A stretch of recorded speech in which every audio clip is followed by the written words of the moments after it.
गुप्ता मेरे साथ मौजूद हैं, उत्तर प्रदेश में कांग्रेस कमेटी की प्रवक्ता। प्रियंका जी, इन्होंने तो लगभग मना कर दिया, अब क्या बचा? देखिए ब्रजेश जी, सबसे पहले तो मैं थोड़ा सा भूमिका आपको बताना चाहूँगी कि जो पंचायती चुनाव होते हैं, जो पंचायती राज के चुनाव होते हैं, वो किसका विज़न था। मैं अगर अब 1991 की बात करूं तो हमारे मैनिफेस्टो का हिस्सा था कि अगर हम जीतते हैं तो हम ये पंचायती राज की जो संस्थाएं हैं इनको संवैधानिक अधिकार देंगे, और वो संवैधानिक अधिकार 73 और 74 संशोधन के बाद दिया गया। जितनी भी पंचायती संस्थाएं थी उनको संवैधानिक अधिकार दिया गया, उसके साथ में महिलाओं को आरक्षण दिया गया। और उसका एक जीता जाता एग्जाम्पल भी मैं आज आपको देना चाहूंगी कि उड़ीसा से जो रायरंगपुरा है, वहां से पंचायत का चुनाव जीतने वाली एक महिला जो आदिवासी कोटे से, आदिवासी महिला के कोटे से जीतती हैं, आज आपको पता है कि वो देश की सबसे बड़े उच्च पद पर बैठी हुई है। महामहिम राष्ट्रपति द्रौपदी मुर्मू की बात कर रही हूँ। ये विजन था हमारी पार्टी का, और ये विजन इतना बड़ा था तो मुझे लगता है कि वो पार्टी के दल और पार्टी के हित से कहीं ऊपर था। पर वो देश हित का विजन जिसकी आप बात कर रही हैं, उसकी कोई कद्र मनोज काका नहीं कर रहे हैं, और मुझे आपके साथ सिंपैथी है इस मामले में। नहीं, मैं समझती हूँ कि वैसे भी पंचायत के जो चुनाव होते हैं उसकी पूरी तैयारी की अगर बात की जाए तो कांग्रेस पार्टी कर रही है।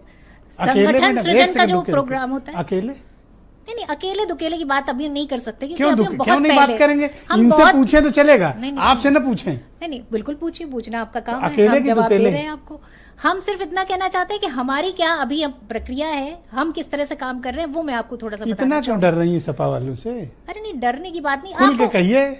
नहीं, क्या ये तो हैसियत तक पे उतर आए थे, वो तो मैंने संभाल ली बात। नहीं, वो ठीक है, जिसकी जैसी भाषा होगी वो वैसे बोलेगा। किसकी भाषा नहीं है, किसकी? मैं नहीं बोलूंगी, मैं सिर्फ काका की मैं बात बता रही हूँ। मैं सिर्फ इतना बताना चाहती हूँ कि लगातार जिस तरीके से हम लोग काम कर रहे हैं, आप क्या बताना चाहती हैं कि पंचायत के चुनाव साथ ही अलग अलग, अकेले की दुकेले? देखिए, आपको जैसा कि पता होगा कि पंचायत चुनाव में हम अपने पार्टी के जो सिंबल है उसके अलावा भी समर्थकों से जो है पूरी तरीके से समर्थन देते हैं, और उसकी तैयारी किस तरीके से कर रहे हैं मैं उस पर थोड़ा सा आपको जानना चाहती हूँ। अगर आप इजाजत दे तो बात करें, या तो देखिए लड़िए उनसे। नहीं, आप इजाजत दीजिए तो मैं कुछ बता सकूँ। देखिए, मनोज ने एक बात में क्लैरिटी दी कि देखो कोई बात नहीं हुई है, अब इससे ज्यादा खुल के कोई क्या कह दे? नहीं, बिल्कुल बात। अब मैं देखिए, अब इसके बाद तो ये कहता है भैया दूर रहो हमसे। यही तो बचा ना लोग जी। देखिए, गठबंधन पटेल जी, यही तो बचा। नहीं, आप चर्चा, मैडम मानने को तैयार नहीं है। नहीं, हम बिल्कुल मानने को तैयार। आप जो कह रहे हैं बिल्कुल सही कह रहे हैं। मैं सिर्फ ये बताना चाहती हूँ कि जो हमारी पार्टी का काम है, किस तरीके से हम अपनी पार्टी को मजबूत कर रहे हैं, किस तरीके से हम मंडल लेवल पे काम कर रहे हैं। Thank you madam. न्याय पंचायत, ग्राम पंचायत पे काम कर रहे हैं, अब इनसे मैं आपको बताना चाह रही थी। संगठन सृजन पे किस तरीके से बड़े ट्रैफिक जाम में फंसे थे, उसके बावजूद ये आ गए। मैं आपका